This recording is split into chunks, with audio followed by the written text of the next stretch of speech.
Ya, baik. Bismillahirrahmanirrahim. Assalamualaikum warahmatullahi wabarakatuh. Alhamdulillahirabbil alamin. Alhamdulillahi hamdan thayyiban mubarakan fi kama yuhibbu rabbuna wa yarda. Asyhadu an la ilaha illallah wahdahu la syarika lah wa asyhadu anna Muhammadan abduhu wa rasuluh. Allahumma salli wa sallim wa zid wa barik wa an'im ala habibina wa syafi'ina wa qurrati a'yunina Muhammadin sallallahu alaihi wasallam wa ala alihi wa ashabihi afdalus salatu wa taslim. قال الله تعالى في محكم تنزيله أعوذ بالله من الشيطان الرجيم بسم الله الرحمن الرحيم إنا نحن نزلنا الذكر وإنا له لحافظون وقال أيضا الله نزل أحسن الحديث كتابا متشابها مثانيا تقشعر منه جلود الذين يخشون ربهم ثم تلين جلودهم وقلوبهم إلى ذكر الله ذلك هدى الله يهدي به من يشاء ومن يضلل الله فما له من هادي. وقال النبي المصطفى صلى الله عليه وسلم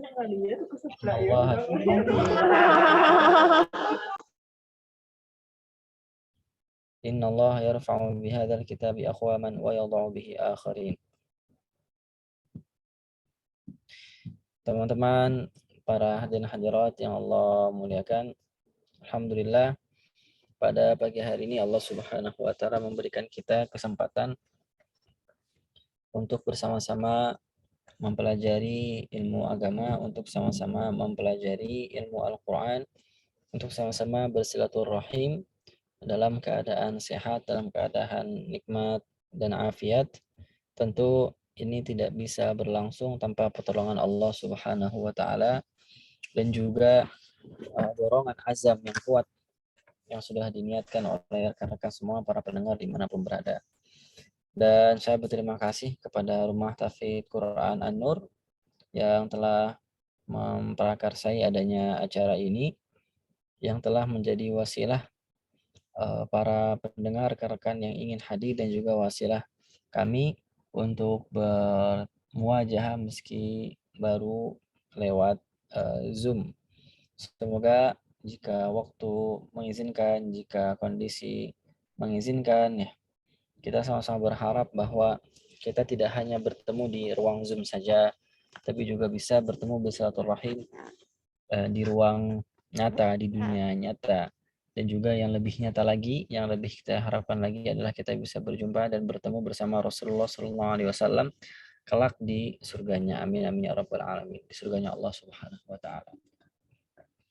Hadirin hadirat yang Allah muliakan, berbicara tentang janji Allah kepada ahli Al-Qur'an.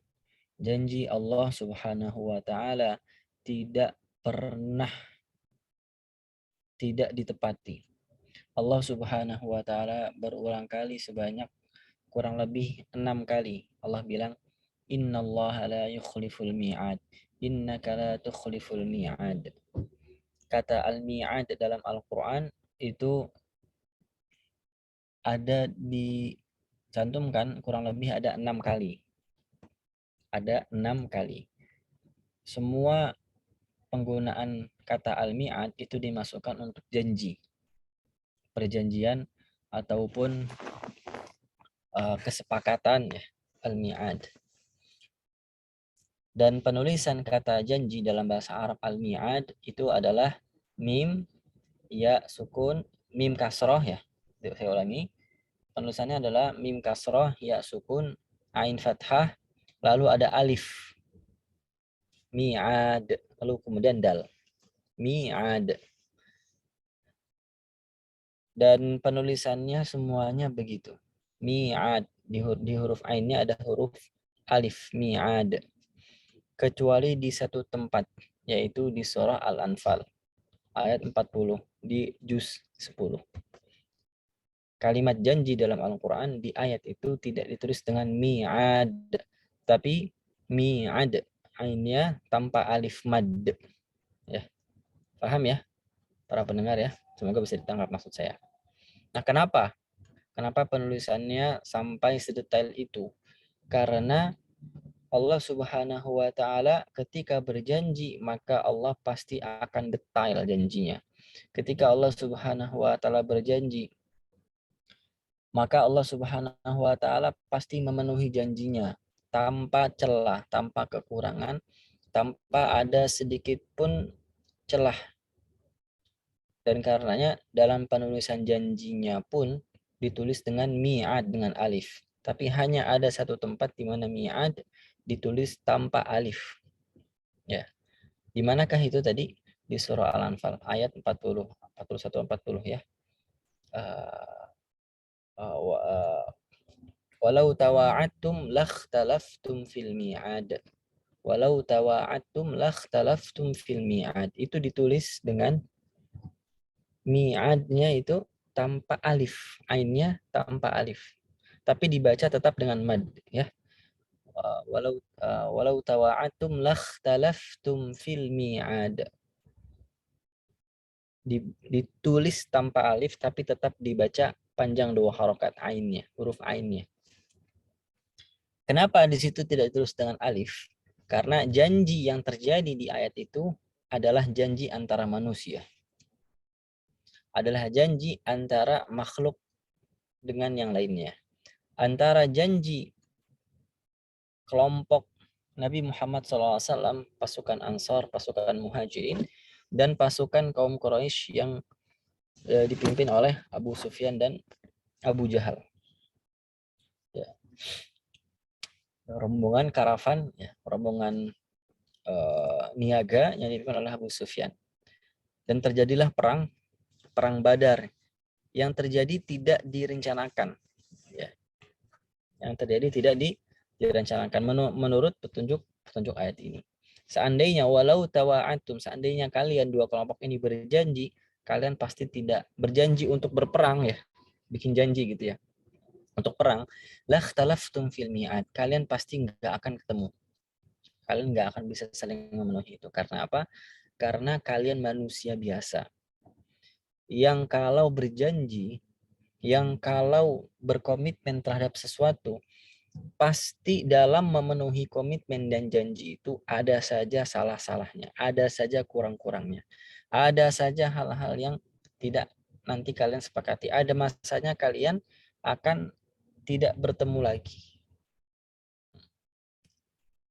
Nah, makanya kemudian dalam penulisannya di mushaf sekalipun, kalau rekan para pendengar saudara sekalian membuka ayat ini, itu ditulis tanpa tanpa alif, mi'ad. Tapi ingat, tetap dibaca mad asli di huruf ainnya, mi'ad gitu ya. Nah, artinya apa yang ingin saya sampaikan? Artinya rekan-rekan para pendengar yang berbahagia yang berada, bahwa janji Allah Subhanahu wa taala itu sangat berbeda dengan janji manusia. Janji manusia bisa berjanji, boleh. Bahkan kemudian jika dianggap urusannya sangat penting, maka wajib dibikin perjanjian. Janji untuk melunasi hutang, janji untuk menjaga komitmen hubungan keluarga, antara hubungan suami dan istri, bahkan kemudian digunakan mitsaqan ghalidha, ya, janji untuk hamba ketika dia sedang ada sengketa untuk melunasinya, untuk menyelesaikannya. Ya. Nah, itu antara manusia. Maka Allah Subhanahu wa taala tidak pernah mewajibkan dirinya untuk berjanji pada satu hal kecuali memang hal itu sangatlah penting dan sangat besar. Allah Subhanahu wa taala berjanji bahwa buat mereka yang senantiasa bersabar dan istiqomah dalam ibadah, Allah akan beri mereka garansi surga. Allah janji itu. Dan pasti akan dilunasi, dan pasti akan ditepati, akan dipenuhi. Tidak pernah akan merasa kekurangan. Mereka nantinya akan masuk surga, mereka nanti akan menduduki surganya Allah. Maka ketika Allah Subhanahu wa taala telah berjanji ya, kepada para penghafal Quran, kepada para ahli Quran, maka itu pasti menunjukkan betapa mulianya ahli Quran.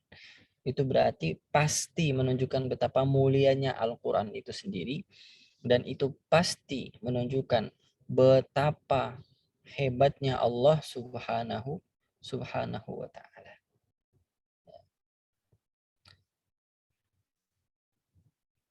Karena rekan-rekan semuanya, kalau kita lihat apa sebenarnya pengertian Al-Quran, apa sebenarnya pengertian ahli Al-Quran, rekan-rekan semuanya berbahagia kalau kita memahami apa definisi dan pengertian Al-Quran, kita pasti akan makin menghargai, makin bersungguh-sungguh untuk mempelajari Al-Quran. Karena kita tahu bahwa Al-Quran itu bukan sembarang kitab suci. Karena kita tahu bahwa Al-Quran itu bukan hanya sekedar ramalan, bukan hanya sekedar rapalan, bukan hanya sekedar komat kamit ayat yang bikin tenggorokan kita serak, yang bikin lidah kita kering, yang bikin suara kita yang bikin kita kehausan. Al-Quran adalah kalamullah al-munazzal ala qalbi rasulina Muhammadin sallallahu alaihi wasallam wa huwa al-mu'jiz wa huwa al-manqulu ilaina bitawatur wa huwa al-muta'abbadu bitilawatihi wa huwa al-maktubu fil masahif. Al-Quran adalah firman Allah Subhanahu wa Ta'ala yang diturunkan secara berangsur-angsur kepada hati dan dada Rasulullah Sallallahu Alaihi Wasallam, dan dia penuh dengan kemukjizatan. Dia sampai kepada kita dengan cara mutawatir. Dia bacaannya saja, tilawahnya saja itu dianggap sebagai satu ibadah yang berdiri sendiri. Dan hari ini kita temukan Al-Quran itu dalam mushaf-mushaf. Itu pengertian dan definisi Al-Quran menurut para ulama. Adapun Nabi Muhammad SAW dalam sebuah riwayat yang dikeluarkan oleh Al-Imam At-Tirmidzi dari Imam Ali bin Abi Thalib radhiyallahu anhu, bahwa Al-Quran adalah kitabullah fihi naba'u man qablakum wa khabaru ma ba'dakum wa hukmu ma bainakum wa huwa al-faslu laysa bil hazli man tarakahu min jabbarin qasamahu Allah wa man ibtagha al-huda fi ghairihi adallahu Allah wa huwa hablullahil matin wa huwa dzikrul hakim wa huwa as-siratul mustaqim wa huwa alladhi la tazighu bil ahwa wa la taltabisu bihi al-alsinah ولا يشبع منه العلماء ولا يخلق على كثرة الرد وهو الذي لا تنقضي عجائبه والذي لم تنته الجن إذ سمعته حتى قالوا إنا سمعنا قرآنا عجبا من قال به صدق ومن عمل به أجر ومن حكم به عدل ومن دعا إليه هدي إلى صراط مستقيم. Kata Nabi Shallallahu Alaihi Wasallam, Al-Quran adalah kitabullah yang di dalamnya ada berita tentang orang-orang yang datang sebelum kalian, ada informasi tentang apa yang akan terjadi setelah kalian wafat, setelah kalian meninggal. Al-Quran adalah pemutus semua perkara di antara kalian. Al-Quran itu adalah firman yang sungguh-sungguh, firman Allah Subhanahu wa Ta'ala yang serius dan tidak bisa dijadikan bahan bercandaan. Dan siapa yang meninggalkan Al-Quran min jabbarin, karena sombong, Allah akan hancurkan dia. Allah. Wa man ibtaghal huda fi ghairihi adallahu Allah. Dan siapa yang mencari hidayah dari selain Al-Quran, Allah akan buat sesat dia. Wa huwa hablullahil matin. Dan Al-Quran adalah tali Allah Subhanahu wa Ta'ala yang paling kuat. Wa huwa dzikrul hakim. Dan dia adalah peringatan yang penuh dengan kebijaksanaan. Wa huwa siratul mustaqim. Dan dia adalah jalan yang lurus. Huwallazi la tazighu bil ahwa. Dan Al-Quran ini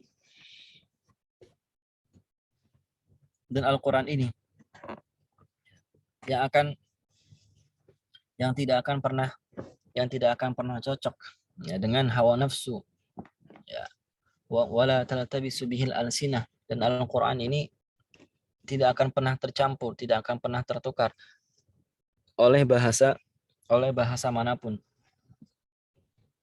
oleh bahasa apapun, bahkan kemudian bahasa yang paling fasih sekalipun, Al-Quran tidak akan pernah tertukar. Wala yashba'u minhul ulama. Dan orang-orang alim tidak akan pernah kenyang dari mempelajarinya. Dan Al-Quran tidak akan pernah menjadi sumber perpecahan jika difahami dengan benar. Dan keajaibannya pun juga tidak pernah habis, kata Nabi sallallahu alaihi wasallam, wa huwallazi la tanqadi ajaibuhu huwallazi lam tantahil jinnu idh sami'atu hatta qalu inna sami'na qur'anan ajaba. Dan Al-Qur'an lah yang membuat jin terbelalak kaget, dan belum selesai mereka mendengar Nabi Muhammad SAW membaca Al-Quran, mereka langsung berkomentar, Inna sami'na Qur'anan ajaba. Sungguhnya kami telah mendengarkan satu bacaan Al-Quran yang amat menakjubkan. Yahdi ila rusydi fa'aman nabi. Dan dia memberi petunjuk kepada kebijaksanaan. Fa'aman nabi. Maka kemudian kami beriman padanya. Man qala bihi sadaq, barang siapa yang berhujjah dengan Al-Quran maka dia pasti benar. Man amila bihi ujir, siapa yang mengamalkan kandungannya, hukum-hukumnya, maka dia akan dapat pahala. Wa man hakama bihi adil, dan siapa yang menegakkan syariat yang ada dalam Al-Quran maka dia pasti adil. Dan siapa yang mendakwah kepadanya, berdakwah kepadanya, wa man da'a ilaihi hudiya ila siratim mustaqim, maka dia pasti akan diberi petunjuk pada jalan yang lurus. Nah, itu kemudian definisi Al-Quran, janji dan fungsi Al-Quran buat mereka yang senantiasa mempelajari dan mengajarkannya. Ya. Dan karena semua, khususnya para santriwan dan santriwati RTQ, mesti paham hadis ini, mesti paham definisi ini. Kenapa? Karena kalau tidak, maka itu akan mempengaruhi konsistensi kita bersama Al-Quran. Apa sebenarnya yang membuat kita istiqomah terhadap sesuatu? Mengapa kita bertahan sama satu kondisi? Karena kita mengetahui kondisi itu, karena kita mengetahui seluk-beluk sesuatu yang sedang kita geluti. Maka begitu pula halnya dalam Al-Quran. Semakin banyak pengetahuan kita tentang Al-Quran, semakin paham seluk-beluk kita. Semakin kita paham seluk-beluk tentang Al-Quran, maka itu akan membuat kita semakin istiqomah dan konsisten bersama Al-Quran. Kalau kita nggak tahu apa-apa, yang kita tahu Al-Quran cuma dibaca, tapi kita tidak pernah tahu apa definisi Al-Quran. Ada berapa surah Al-Quran? Ada berapa juz Al-Quran? Apa surah-surah yang berbicara tentang tema akhlak? Apa surah-surah yang bicara tentang akidah? Apa surah-surah yang berbicara tentang syariah, hukum-hukum? Apa surah-surah yang berbicara tentang kisah-kisah? Ya, apa surah-surah dan ayat-ayat yang bicara tentang hari kiamat? Apa surah-surah dalam Al-Quran yang berbicara tentang hubungan manusia dengan Allah, tentang hubungan manusia dengan sesamanya? Maka kita nggak akan pernah konsisten sama Al-Quran. Bahkan orang yang sudah lancar hafalan tapi kemudian dia tidak pernah mencoba untuk memahami Al-Quran dan memahami seluk-beluk apa itu Al-Quran, maka dia akan mudah goyah posisinya di hadapan Al-Quran. Ya. Artinya lebih sederhana lagi saya ingin sampaikan kepada rekan-rekan para pendengar, para mustami'in mustami'at, hadirin hadirat dimanapun berada. Artinya dalam bahasa yang lebih sederhana, kita ini akan makin cinta sama Al-Quran kalau kita makin kenal sama Al-Quran. Nah, itu kemudian hadis yang bicara tentang apa itu hakikat dan definisi Al-Quran. Adapun para ahli Al-Quran, siapa mereka sebenarnya ahli Al-Quran? Dan ini yang jadi pertanyaan. Ini menjadi pertanyaan buat jamaah sekalian, buat hadirin buat orang-orang di luar sana yang sering salah paham, salah kaprah bahwa penghafal Al-Quran itu adalah orang yang memahami, bahwa penghafal Al-Quran itu adalah orang yang hafid 30 juz. Ya, ini adalah pemahaman yang keliru. Yang disebut dan dijuluki ahli Al-Quran adalah mereka yang senantiasa mengamalkan Al-Quran meskipun mereka belum hafal semuanya. Mereka harus paham sebagiannya, mereka harus bisa membacanya, dan mereka harus senantiasa mengamalkan isinya. Mereka itulah yang disebut dengan ahli Al-Quran. Tidak disyaratkan hafal 30 juz. Nah, buat mereka ada janji Rasulullah SAW bahwa mereka adalah keluarganya Allah. Inna lillahi ahlina minan nas qila man hum ya Rasulullah. Ya, sesungguhnya Allah Subhanahu wa taala punya keluarga dari kalangan manusia. Para sahabat bertanya, siapa mereka ya Rasulullah? Rasulullah SAW menjawab, ahlul Qur'ani hum ahlullahi wa khasatuh. Keluarganya Allah adalah ahli Al-Quran yang senantiasa mengamalkan isi kandungan Al-Quran dalam kehidupan sehari-harinya. Ya. Itulah kemudian kemuliaan dan definisi ahli Al-Quran. Mari kita sama-sama memerinci lebih dalam lagi, lebih jauh lagi. Apa sebenarnya janji Allah untuk ahli Al-Quran itu sendiri? Yang pertama, bahwa orang yang ahli Al-Quran, yang tidak pernah kering lisannya dari membaca Al-Quran, yang tidak pernah selesai lidahnya dari membaca Al-Quran, maka Allah akan memberikan dia satu pemberian yang lebih baik daripada yang diberikan kepada hamba-hamba yang lain. Hal ini tercantum dalam sebuah riwayat di mana Rasulullah SAW bersabda, "Man syaghalahu al-Qur'an wa dzikri an mas'alati a'taituhu afdala mimma u'tis sa'irin wa fadlu kalamillahi ala sa'iril kalam ka fadlillahi ala khalqih." Siapa yang disibukkan dengan murajaah Al-Quran, siapa yang disibukkan dengan tilawah Al-Quran, siapa yang disibukkan dengan mempelajari isi kandungan Al-Quran, sampai-sampai dia tidak bisa berzikir, sampai-sampai dia tidak bisa berdoa, dengan doa-doa yang selama ini dia baca, Allah akan memberikan kepada dirinya sesuatu yang lebih utama, yang lebih mulia, yang lebih hebat daripada yang Allah berikan kepada mereka yang meminta berdoa tetapi tidak membaca Al-Quran. Kenapa? Wa fadlu kalamillahi ala sairil kalam ka fadlillahi ala khalqih. Karena kemuliaan firman Allah di atas firman-firman dan ucapan-ucapan yang lain itu bagaikan kemuliaan Allah di atas makhluknya, tidak bisa disamakan. Ini janji Allah yang pertama, dan Allah pasti memenuhi janjinya. Nggak mungkin Allah nggak memenuhi janjinya, pasti.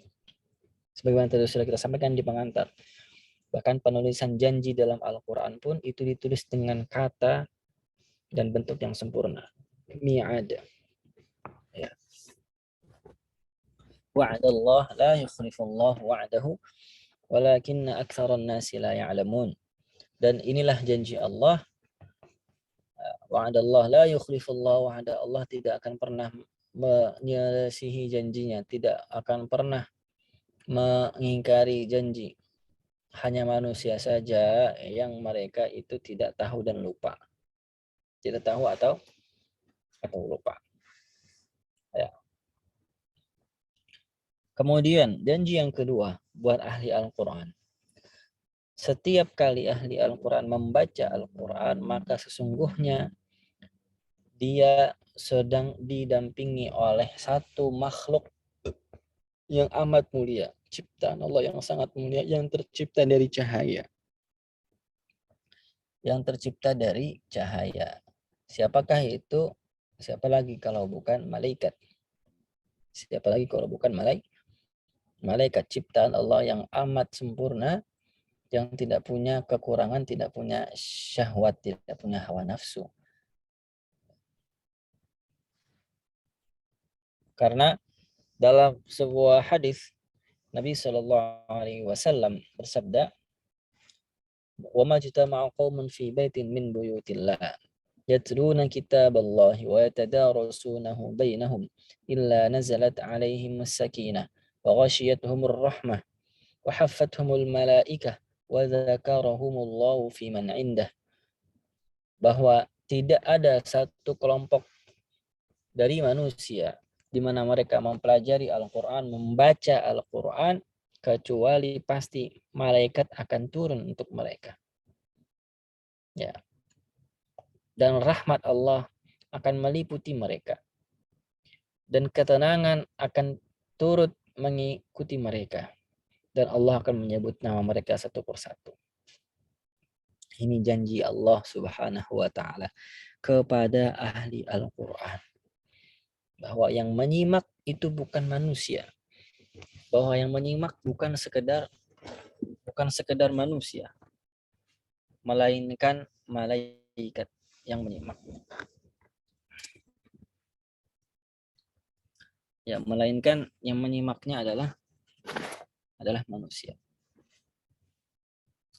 Maka rekan-rekan semuanya, mari kita sama-sama kembali menyadari pentingnya kita dalam murojaah. Kita hadirkan perasaan bahwa saya sedang disimak oleh malaikat. Saya sedang disebut-sebut namanya oleh Allah. Hadirkan itu.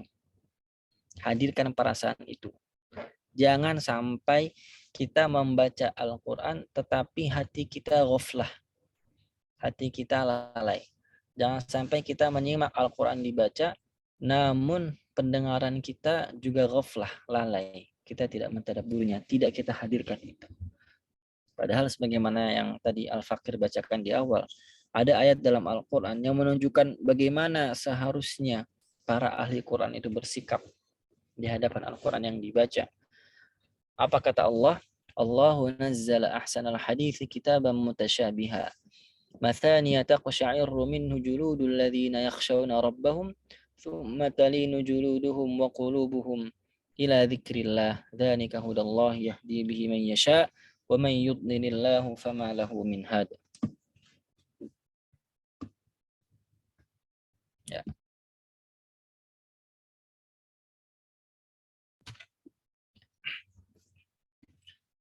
Maka rekan-rekan semuanya yang Allah muliakan, Allah menurunkan Al-Quran sebagai firman yang paling mulia, yang seharusnya membuat setiap orang yang mendengarnya tergetar hatinya, tergetar kulitnya, lalu kemudian dia menjadi tenang, menjadi tenang, menjadi tenang.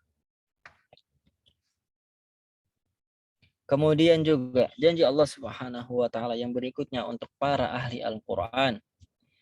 Ya. Apa janji yang ketiga? Janji yang ketiga bahwa orang-orang yang mempelajari Al-Qur'an maka mereka sedang menyiapkan mahkota yang terbaik untuk orang tuanya.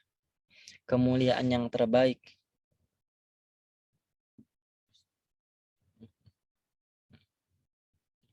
Mohon maaf sebentar, karena kan sebentar saya izin.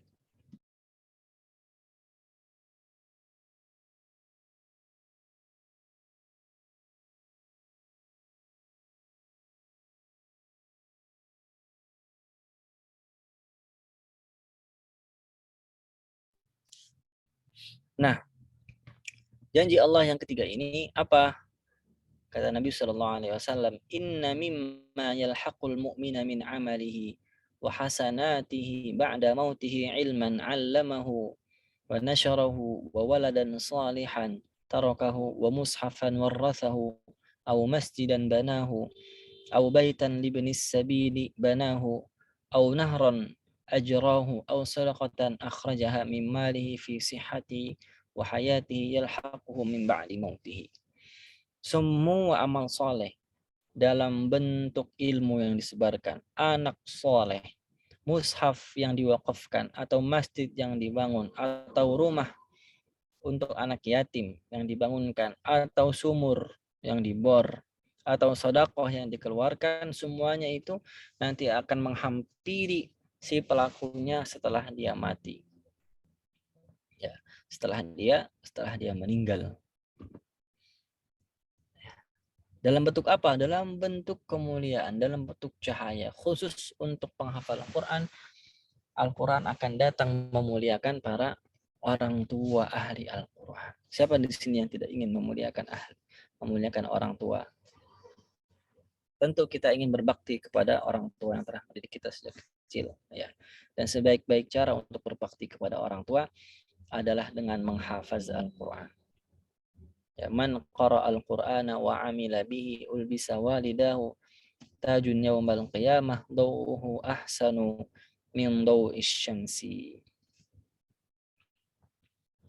Siapa yang membaca Al-Quran, memahami Al-Quran, maka dan mengamalkannya, maka orang tuanya nanti kelak di hari kiamat akan diberikan mahkota. Ulbisa walidahu tajun yaumal qiyamah. Ulbisa walidahu tajan yaumal qiyamah. Orang tuanya akan dipakaikan mahkota dau'uhu ahsana min dau'is syamsi. Yang cahayanya lebih bagus, lebih indah daripada cahaya matahari. Nah, maka rekan-rekan semuanya, mari kita sama-sama mencari janji Allah ini dengan sungguh-sungguh. Mari kita sama-sama memenuhi janji kita terlebih dahulu.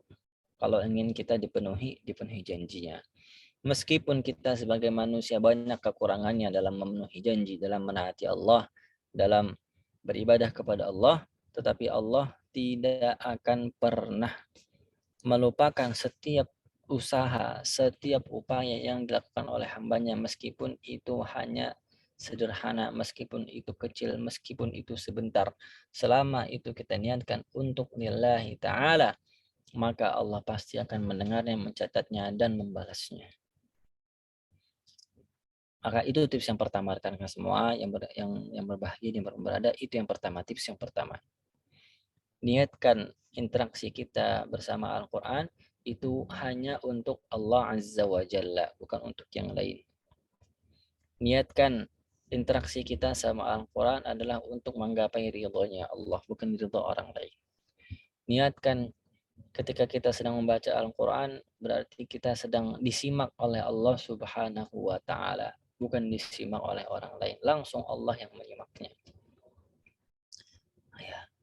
Lalu tips yang kedua, cara yang kedua agar kita bisa mendapatkan janji Allah, agar kita bisa memantaskan diri sebagai ahli Al-Quran, lalu kemudian dipenuhi janjinya oleh Allah.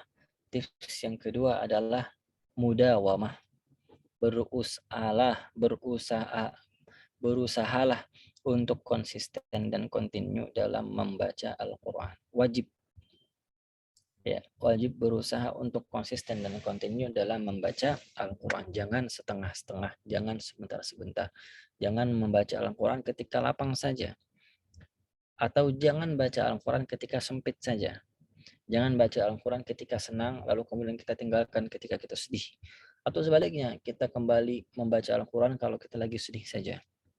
Jangan sampai kita melakukan hal yang seperti itu. Jangan sampai kita berlaku demikian.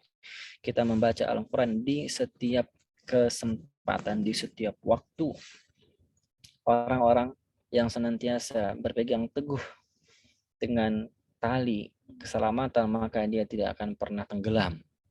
Maka orang yang senantiasa membaca Al-Quran, senantiasa mudawamah, continue bersama Al-Quran, maka hidupnya akan senantiasa bahagia, tenang, damai. Seberat apapun masalah, seberat apapun problematika kehidupan, akan ada kekuatan yang membantunya mengatasi satu persatu problematika dan permasalahan yang dihadapi. Demikian yang bisa saya sampaikan, sederhana, singkat, namun semoga bisa diterima dengan ikhlas oleh rekan-rekan semua. Mohon maaf sekali lagi jika saya tidak bisa terlalu lama-lama karena sedang dalam perjalanan. Kita doakan semuanya yang memang benar-benar niatnya, tekadnya, azamnya tulus lillahi ta'ala, Allah akan mudahkan. Ya, kita doakan bahwa semua yang tulus lillahi ta'ala dalam kontinu, dalam istiqamah, dalam belajar dan mengajarkan Al-Quran, kita doakan pasti akan mendapatkan khairiyah yang dijanjikan oleh Rasulullah SAW. Khairukum man ta'allama al-Qur'ana wa 'allamah. Hadanallahu yakum ajma'in, naktafi bihadzal qadar. Saya kembalikan kepada Ustazah moderator. Monggo kalau setelah ini ada pertanyaan mungkin bisa sampai 15 menit. Jazakumullah khairan. Wassalamualaikum warahmatullahi wabarakatuh. Waalaikumsalam warahmatullahi wabarakatuh. Jazakallahu khairan untuk Ustadz Muhammad Syekhul Bashir atas ulasan materinya. Kami persilakan untuk para peserta yang ingin bertanya terkait dengan materi yang telah disampaikan tadi dengan tema janji Allah untuk Ahlul Quran, bisa raise hand ataupun menulis di kolom chat. Ini ada beberapa pertanyaan, Ustadz. Yang pertama dari Rasya, saya sedang menghafal Quran. Namun kadang karena mengetahui bahwa ahlul Quran tidak harus menghafal Quran, semangat saya untuk menghafal Quran jadi menurun dan merasa tidak apa-apa kalau saya tidak ziyadah. Seperti itu. Apakah perasaan atau ya tindakan yang dilakukan tersebut tidak apa-apa, Ustadz? Tafadhol Ustadz untuk menjawab. Ya, jadi nggak apa-apa. Tindakan seperti itu tidak apa-apa. Tidak ada salahnya. Dia tidak berdosa, tetapi juga tidak berpahala. Ya, semakin banyak pahalanya jika dia menghafal makin banyak.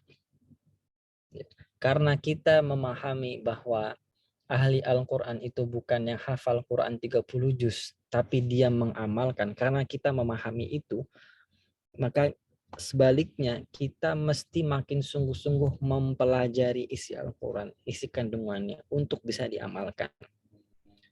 Nah, orang-orang yang demikian mau tidak mau akan membaca Al-Quran. Mau tidak mau akan sering-sering membaca huruf-huruf, harokatnya, ayatnya, surah-surahnya.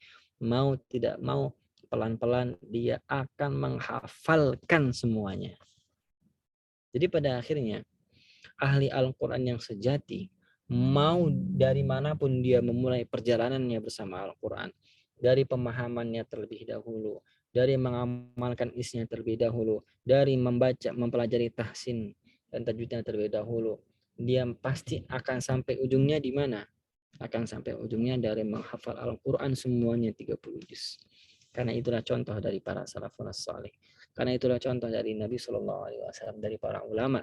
Para ulama yang Rabbani, ya, para mujahid, yang da'i, yang muballigh, yang Rabbani, mereka selalu mengawali aktivitas mereka setiap hari murojaah harian,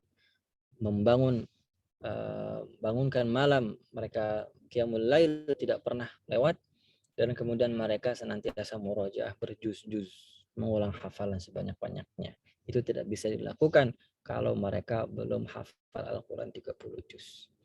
Makanya nasihat guru-guru kami, ya, nasihat para masyayikh, ya, yang tadi disebutkan di awal-awal oleh Ustazah moderator, semuanya sepakat.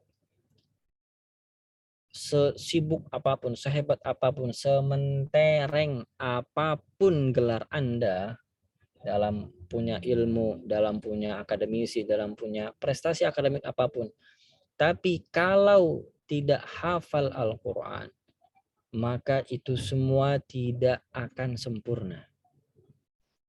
Sebaliknya, jika Anda sudah punya Al-Quran 30 juz, Anda lancarkan, Anda jaga baik-baik, Anda takrir, Anda murojaah, ya, dan Anda belum punya gelar apapun, Anda belum punya jabatan, Anda belum punya sertifikat ilmu apapun, maka itu tidaklah diperlukan.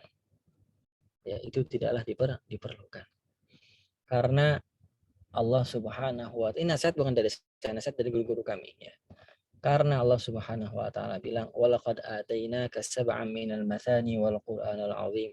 Dan telah kami berikan kepada kamu surah Al-Fatihah 7 ayat yang diulang-ulang dan Al-Qur'anal 'azim.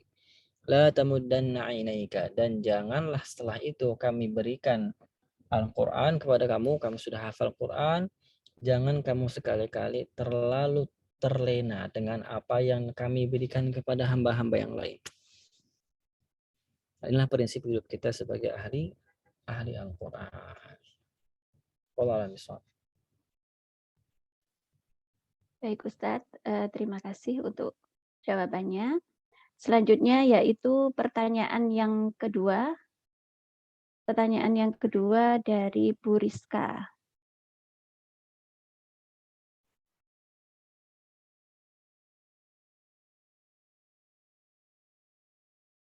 Pertanyaan yang kedua dari Bu Rizka.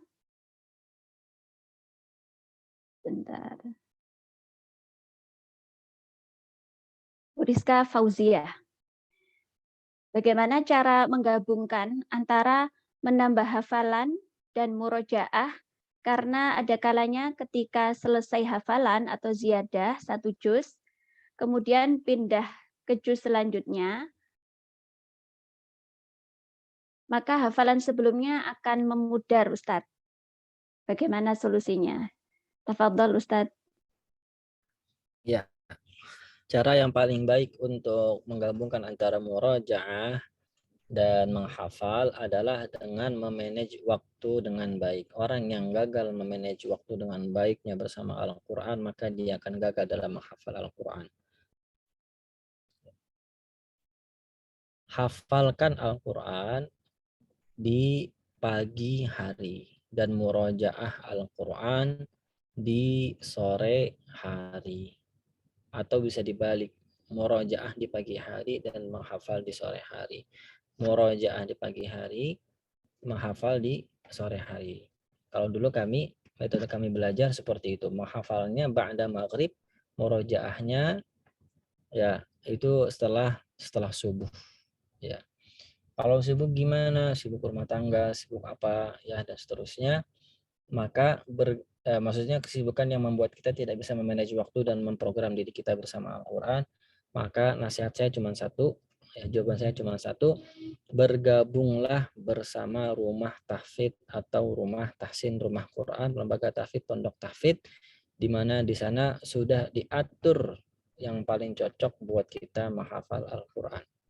Jangan masuk ke lembaga tahfidz, rumah Quran, rumah tahsin, apapun namanya, yang kemudian malah tidak mendukung kita, waktu kita antara murojaah dan ziyadah, antara mengulang dengan menambah.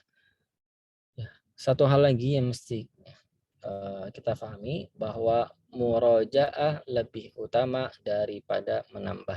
Murojaah lebih utama daripada menambah.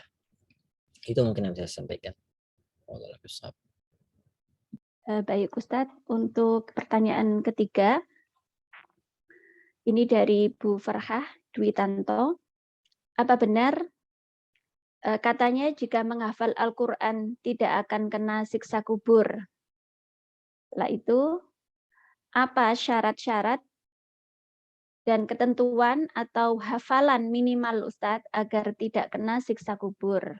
Tafadhol, Ustadz.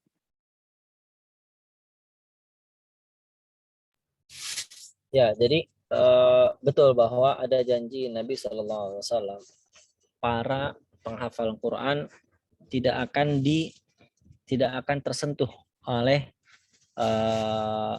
tidak akan ditelan bumi, ya, tidak akan tersentuh oleh makhluk-makhluk belatung dan seterusnya yang ada di kuburan, sebagaimana bumi itu menjaga jasadnya para nabi, para rasul, para wali, maka penghafal Quran pun jasadnya juga dijaga. Apa syaratnya? Syaratnya adalah dia selama hidupnya menjaga apa yang dia hafal. Syaratnya itu saja. Berapa banyak pun hafalan yang kita punya, maka kita wajib jaga. Semakin banyak hafalan yang kita punya dan semakin semangat kita menjaga, maka nanti di kuburan insya Allah penjagaan Allah terhadap kita akan semakin luar biasa. Kita nanti akan diberikan tempat yang sangat luas sejauh mata memandang. Jadi itulah penyebab dilindunginya kita dari siksa kubur. Ya, karena Al-Quran akan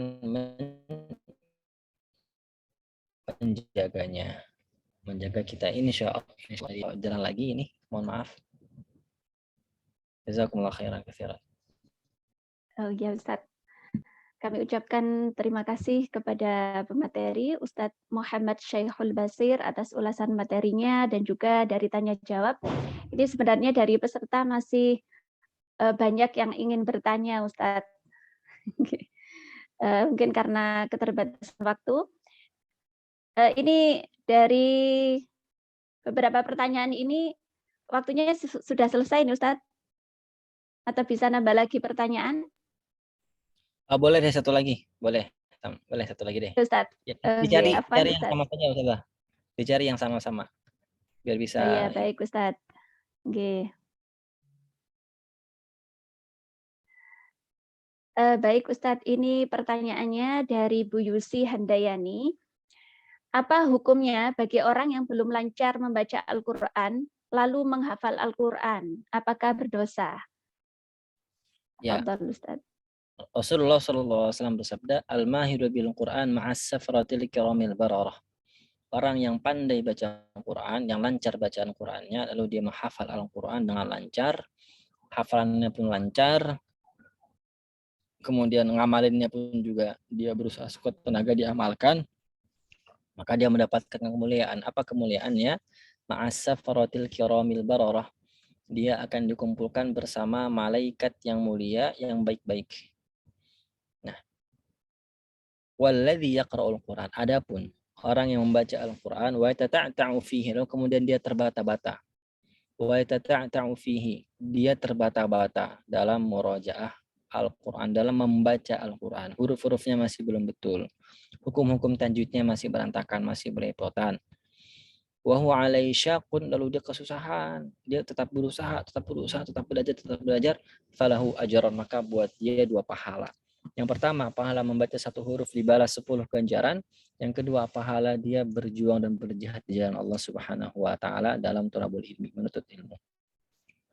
Artinya, saudara-saudaraku sekalian, ibu-ibu yang Allah muliakan, ketika bacaan kita belum lancar, maka yang mesti kita lakukan terlebih dahulu adalah memperbaiki bacaan dengan niat kita akan menghafalnya.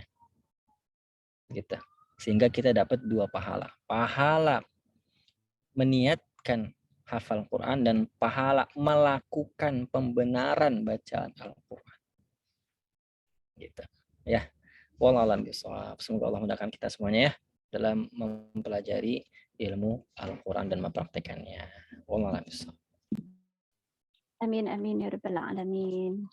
Baik Ustadz, karena keterbatasan waktu, kami juga mohon maaf kepada para peserta yang beberapa pertanyaan belum tercover. Insya Allah, semoga Allah mempertemukan lagi di kesempatan yang lainnya. Baik, sebelum menutup acara kajian pada pagi hari ini, untuk doa, apakah Ustadz Syekhul Bashir bisa memimpin untuk doa Ustadz? Iya. Baik, Baik. Ustadz. Baik. Tafadhol. Bismillahirrahmanirrahim. Hamdan syakirin, hamdan na'imin, hamdan yuafi ni'amahu wa yukafi mazida. Ya Rabbana lakal hamdu wa lakal syukru kama yanbaghi li jalali wajhikal karim wa li 'azimi sultanik. Allahumma salli ala sayyidina Muhammad wa ala ali sayyidina Muhammad. Allahumma arhamna bil Qur'an waj'alhu lana imama wa nuran wa hudan wa rahmah. Allahumma dhakkirna minhu ma nusina wa 'allimna minhu ma jahilna warzuqna tilawatahu wa ana al-laili wa atrafan nahar waj'alhu lana hujjatan يا رب العالمين. ربنا لا تزغ قلوبنا بعد إذ هديتنا وهب لنا من لدنك رحمة إنك أنت الوهاب. ربنا اغفر لنا ولوالدينا وارحمنا كما ربونا صغارا. اللهم اجعلنا من أهل القرآن الذين هم أهلك وخاصتك يا أرحم الراحمين. ربنا آتنا في الدنيا حسنة وفي الآخرة حسنة وقنا عذاب النار بفضلك سبحان ربك رب العزة عما يصفون وسلام على المرسلين والحمد لله رب العالمين. Barakallahu lakum, jazakumullah khairan. Wassalamualaikum warahmatullahi wabarakatuh.